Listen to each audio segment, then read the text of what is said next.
Deməli, bizə deyir ki, verilmiş fiqurun perimetrini tapın. Mən bacardıqca yaxınlaşdırıram. Daha aydın izah üçün. Biz görürük ki, HA 44 santimetrdir. AB də 44 santimetrdir. Deməli, AB'nin qarşı tərəfindəki parçalar, yəni HG, FY, CD cəmi bizə 30 verməlidir. Deməli, baxırıq ki, 30'un 8 var, 13 var. Yazırıq 30 çıxılsın. Verilən tərəflərin cəmini 8 üstə gəlmək 13.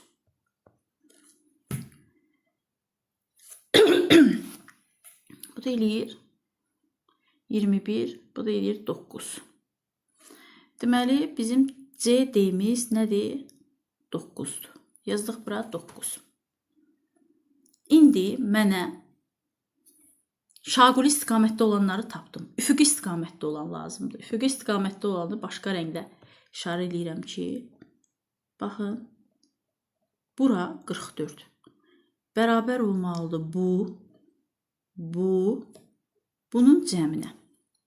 Mən baxıram ki, 18'i verib, 19'u da verib, CB'ni verməyib. Nə edirəm? Yazıram 44, çıxılsın, verilən hissələrin cəmi. Nə verilib? 18 üstə gəlmək 19 bərabərdir. Bu da eləyir 37. 44'dən 37 çıxanda qalır 7. Deməli, bizim BC-miz neçədir? 7'dir. İndi mənə deyir ki, bunun perimetrini tap. Əslində, mən neynədim? Üfüqi istiqamətdə olan 44'ü bərabər elədim, burada 44 elədim. Şaquli istiqamətdə olan bura 30'u da bərabər elədim, bu tərəfi 30 elədim. Mən elə 44 üstə 44, 30 üstə 30 da yaza bilərəm, amma daha aydın, belə xırdalayım deyə yazıram. Bir tərəfim 44'dür. Düzdür? Bax, belə gələcəm sırayla. Baxın, baba, belə dönəcəm, sırayla bir-bir hesablayacağım. Üstə gəlmək 30.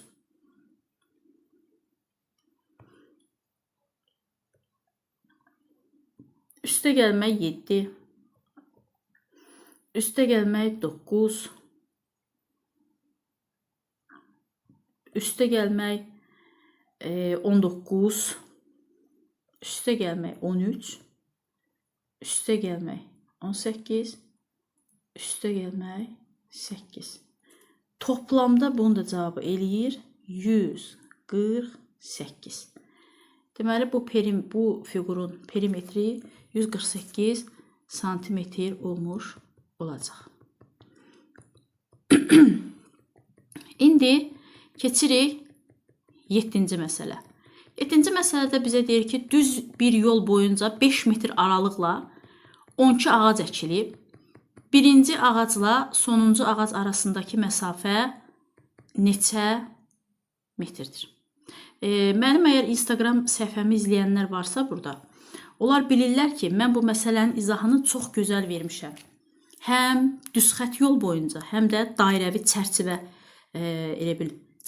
dairə formasındakı bağçada əkilən ağac ara məsələlərini. Biz bilirik ki, düz xət boyunca əkilən 12 ağac varsa, 12 ağacın 11 arası var. Çünki en çıxılsın bir ara var. 12'dən biri çıxanda qalır 11 ara. Mənə də deyir ki, hər ara 5 metrdir. Ona görə də 5'i vururam 11'ə. Cavab eləyir 55 metr. Cavab da B variantı olmuş olur. Bunu praktik olaraq da göstərmək istəyirəm. Tutaq ki, 12 ağac əkirəm. Mən ağacları elə birbaşa rəqəmin özü ilə qeyd edəcəm. 1, 2, 3, 4. Belə ədəd məsələləri də var. 12 ədədin arası falan filan belə böyük siniflərdə var. 5, 6, 7, 8, 9. Tam istəyirəm aydın olsun şagirdlərə. 10, 11, bu da 12. Deməli, 12 dənə ağac varsa, gəlin indi arasını sayaq. 12 ədədin neçə arası var tutaq ki? Baxın, 1 ara, 2 ara, 3 ara, 4, 5, 6, 7, 8, 9, 10, 11. Gördünüz? 11 ara oldu. Digər məsələnin izahına keçək. Digər məsələdə bizə çevrə radius haqqında biliklərimizi yoxlayır. Təbii ki, çevrənin daha mükəmməl şəkildə keçəcək 6-cı sinifdə var. Amma indi də deyir ki, çevrə haqqında biliklərimiz olsun. 4-cü sinif proqramında da bu var. Deməli, həm çevrə ilə perimetri əlaqələndirib. Çox maraqlı sualdır. Deməli, deyir verilmiş düzbucağının daxilində radiusu 5 sm olan 3 bərabər çevrə var. Demək ki, mənim bax, bu radiusum 5-dir. Mən bunu fərqli rənglərlə eləyəcəm, açıq görünsün. Bax, burada 5-dir. Yenə, bura 5-dir. Burada 5-dir. Bura 5-dir. Burada 5-dir. Hər birinin üstünə də yazıram 5, 5. Çünki radius nədir? Mərkəzdən çevrənin kənarına çəkilən xəttdir. Təbii ki, bunu düşünürəm ki, 4-cü sinif şagirdi bilir. Artıq indi çevrənin durub burada izahını versəm saatlar lazımdır. Məsələ üzərinə belə deyək ki, yönəlirik. Və mən tapdım ki, mənim düzbucağımın perimetri 1, 2, 3, 4, 6 dənə 5-dən ibarətdir. Yəni 6 vurulsun 5-dir. Yəni 30 santimetrdir. Təbii ki, düzbucağın qarşı tərəfləri bərabər olduğu üçün burada olur 30 santimetr. Baxın, bəs mən hardan bilim ki, mənim enim nə qədərdir? Elə onda radiusdan biləcəm. Çünki radiusun qaydası belədir. Çevrənin istənilən nöqtəsinə toxunsun, amma mərkəzlə birləşdirsin. Radiusdur. İstənilən qədər mən radius çəkə bilərəm çevrənin içinə. Və həmin çevrənin içinə düzbucaqlının eninə paralel olan radiuslar çəkirəm. 2 dənə radius çəkirəm. Təbii ki, hər iki radius olacaq nə qədər? Bura 5, burada 5. Demək ki, mənim düzbucağımın eni nə qədərdir? 10 santimetr. Və diqqət eləyin, burada C variantında 300 verib. Avtomatik olaraq şagird deyəcək ki, hə, onu vurum 30-a. Ay uşaqlar, eni uzuna vurmaq sahədir. Perimetr isə tərəflərin cəmidir. Bizə də deyir, perimetri tap. Sözlərə diqqət eləmək lazımdır. Mən öz şagirdlərimə ümumiyyətlə perimetrin düsturunu öyrətmişəm. Siz istəsəniz, məsəl üçün, övladlarınıza daha rahat yolla başa salmaq üçün, burada 10-dur. 10 üstə 10, üstə 30, üstə 30. Amma burada bütün şagirdlər bilir ki, perimetrin düsturu artıq 2 vurulsun A plus B-dir. Səhvəmdə bunun izahı da var. Perimetr bərabərdir 2 vurulsun 30 üstə gəlmək 10. Bu da bərabərdir 40. 40-ı da 2-yə vuranda 80. Cavab da eləyir D variantı. Növbəti məsələnin izahına keçirik. Növbəti məsələnin izahı qarışıq görünsə də çox gözəl, çox rahat izahı var. İndi onu mən bütün şagirdlərə göstərəcəm. Bu silmək işi biraz bizi yorur. Belə.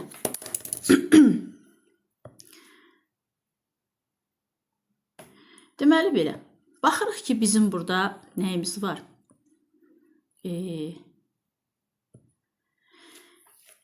dənə onluq kəsirimiz var.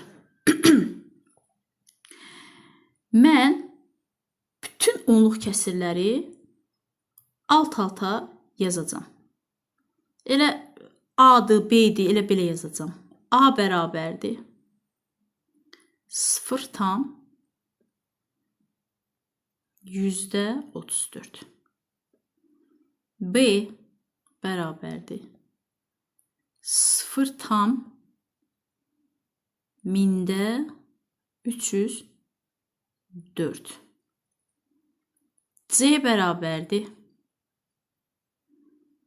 0,4.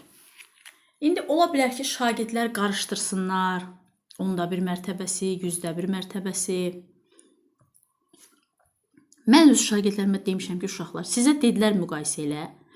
Götürün, elə formada yazın ki, alt-alta düşsün hər şey və sıfırlarla doldurun. Eyni eləyin. Elə bir ki, bəziyirik də, əskikləri doldururuq. Bu da 0, bu da 0. Diqqət eləyirsiniz, nə yarandı?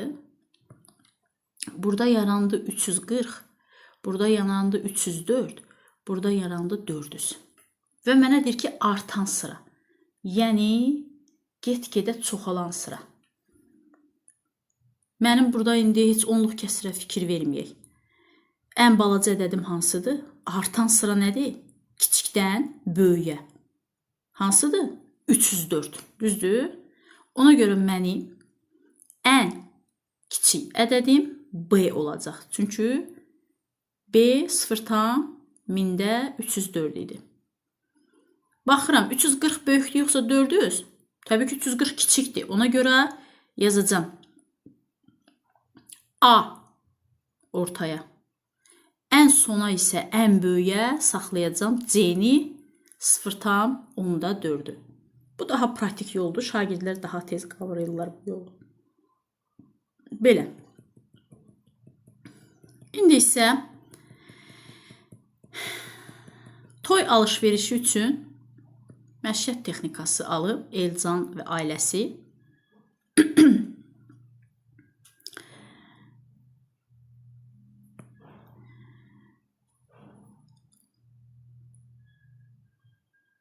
Elcan aldığı məhsulların qiymətlərini ən yaxın onluğa yuvarlaşdıraraq tapdığı ümumi məbləğə əsasən ödəniş elədi. Elcanın etdiyi ödənişlə bağlı fikirlərdən hansı səhvdir? Şagird diqqətli olmalıdır, rəqəm səhv eləməməlidir. Bütün bu ədədləri toplamalıdır.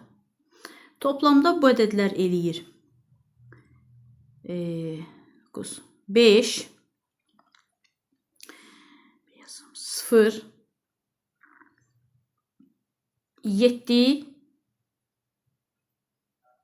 11. 11.705. Bu ədədlər isə toplamda eləyir 0, 1, 7, yenə burada da 11. Deməli, ədədimiz nə oldu? Ədədimizin biri oldu. Aradakı fərqi soruşur bizdən. Yuvarlaq ədəd daha böyük alındı. Deməli, 11.710 yuvarlaq ədədlər, 11.705 də etiketdəki qiymət. Fərq nə qədərdir? 5. İndi baxırıq A variantına. Burada isə artıq şagirdin belə deyək də anlamasını, cümlənin mənasını anlamasını tələb eləyir. Deyir, görüm oxuyanda bu uşaq anlayırmı, nə oxudu? Məişət texnikalarının etiket qiymətlərinin cəmindən 5% azdır. Etiket qiymətləri 5% az deyil idi, əksinə çox idi. Məişət texnikalarının etiket qiymətlərinin cəminə bərabərdir. Xeyr, bu yox idi. Məişət texnikasının etiket qiymətlərinin cəmindən 5% çoxdur, yuvarlaq təbii ki. Bəli, bu variantımız bizim düzgün variant olacaq.